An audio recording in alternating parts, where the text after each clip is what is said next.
Each day, approximately 800 people suffer sudden cardiac arrest. The heart stops beating. The Eugene Springfield Fire Department has initiated a campaign to increase our local survival rate from 12% in 2011 to 40% by 2015.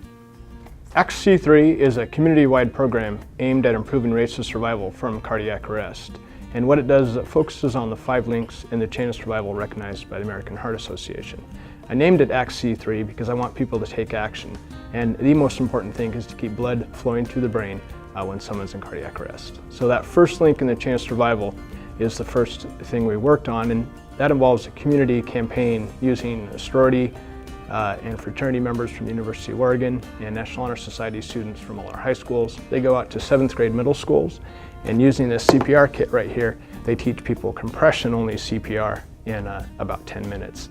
Compression CPR is tripling the rate of intact brain survival, and places in the country that are doing all of the things we're doing, including cardiocerebral resuscitation and working closely with local regional hospitals, are bettering 50% survival from 8%, so it's very exciting. Many agencies have come together to collaborate on the ACT-C3 program in our community. They are the Oregon Heart and Vascular Institute, the emergency physicians groups from both McKenzie-Willamette and Riverbend Hospital, as well as the firefighters unions from Eugene and Springfield, as well as Walmart Corporation. We couldn't have done it without their help.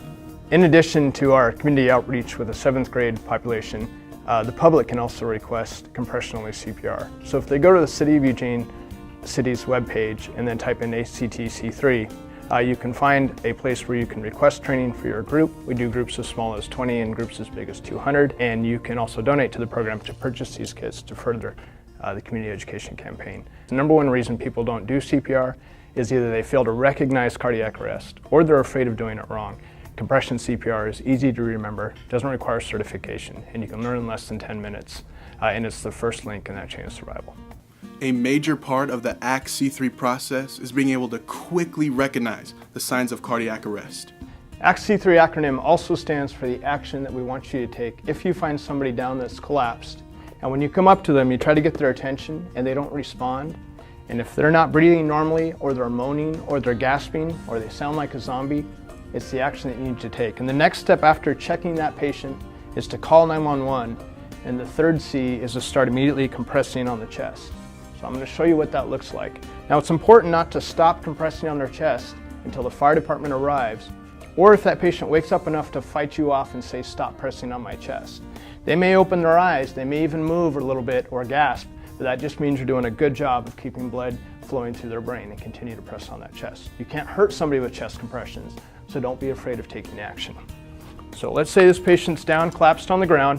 Incidentally, 90% of all adult collapses is VFib cardiac arrest, so it is safe to assume that this person is in cardiac arrest if you find them unconscious down on the ground. Hey, hey, hey, there's no response. I can't tell if they're breathing or they're moaning, so I'm gonna call 911. I'm gonna call 911, I'm gonna put the phone down, and then I'm gonna immediately start pressing on the center of the chest. Now you press at about a rate of Row Row Your Boat, or the Bee Gees song Staying Alive, which is 100 compressions a minute. It takes 85 of these compressions over the course of a minute before you start to get good blood flow to the brain. Once you establish that blood flow, you don't want to stop for any reason, because it only takes 3 seconds to lose that blood flow, and that's very hard on people's brain tissue. So just keep pressing on their chest. 600 or 700 compressions probably by the time the fire department arrives. So if there are people around you, call for their help, and hopefully they'll come and help you. Imagine this air pump here as a chest compression, and this balloon is your brain gradually filling up with blood. It takes a long time. So I'm doing chest compressions, and I'm gradually getting blood flow into the brain.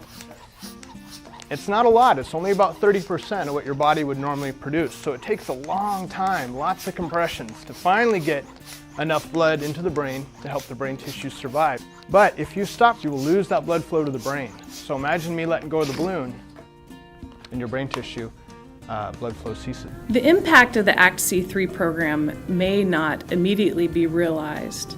Sudden cardiac arrest happens fairly infrequently, so the more people in our community that are trained in compression-only CPR, the more likely there will be somebody to respond in the event of an emergency.